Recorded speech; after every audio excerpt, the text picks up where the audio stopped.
Bonjour et bon réveil. Oh là là. Faut arrêter de mettre des commentaires s'il vous plaît les gars, ça fait beaucoup trop de réponses.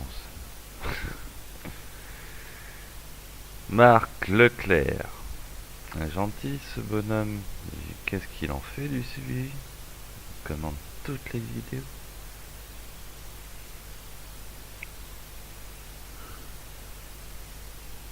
Alors, qu'a-t-il écrit?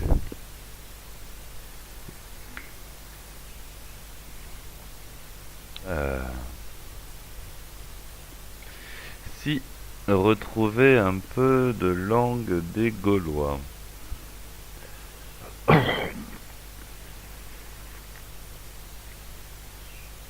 La Gaule représente déjà un premier empire. Nos racines sont antérieures à la notion de l'empire celtique qui a des traces à moins 600 ans alors que les origines européennes de l'humanité remontent à moins 30 000 ans. Il y avait un patois avant les Celtes. Mais de toute façon, peu importe de... Enfin, je vais lire le commentaire, après je vais parler.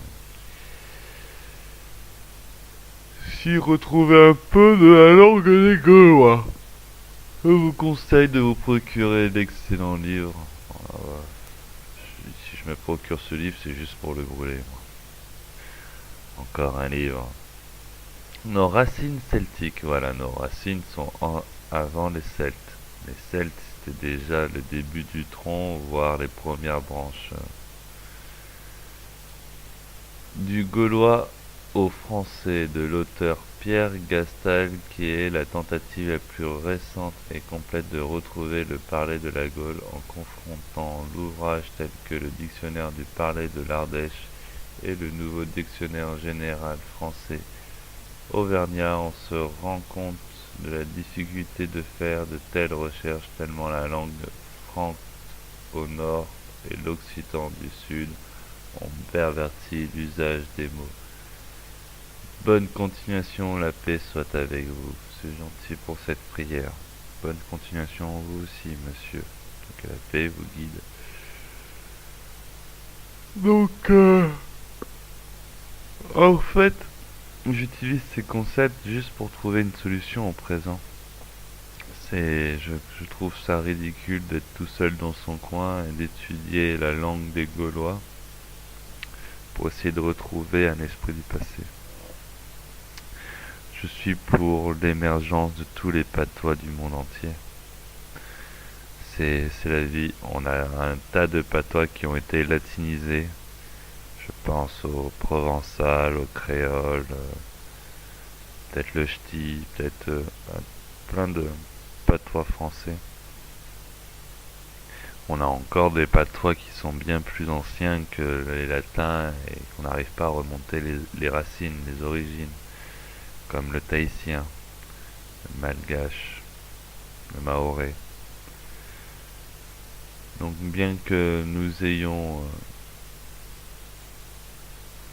le patois gaule était là, enfin que la langue des Gaulois, la langue celtique, était là avant les latins, ça reste une notion d'empire et ils étaient corrompus eux-mêmes par des écrits. Donc, ce que vous venez de me proposer ne correspond pas à une solution à mes yeux, car pour moi la solution c'est de retrouver nos langues régionales et les reparler, pour faire disparaître toutes ces langues écrites au service d'empires qui visent à répandre une influence autour de la Terre. Donc, bien tenté avec ce bouquin, mais non, qu'ils brûlent tous ces bouquins. Ça sera très bien si on arrive à tous reparler le provençal, ce sera déjà un début. Ou alors que on laisse faire le temps au temps, on oublie d'écrire, Et progressivement, chaque endroit de la planète retrouvera des particularités linguistiques qui créeront de nouvelles racines. Je cherche pas à recréer la continuité des 30 000 ans de savoir européen. Je pense uniquement au présent et que même s'il y a des tribus en Afrique qui sont vieilles de 300 000 ans, ben c'est la vie, hein. Si on doit refaire un reboot à 0 ans et reconstruire une culture à partir de maintenant, eh ben faisons-le. Oublions tout ce qui a trait au latin, à l'écrit, au français. Enfin, on va quand même parler français. N'hésitons pas à massacrer le français pour y mettre des mots inventés dans tous les sens et retrouver un langage proche du sol et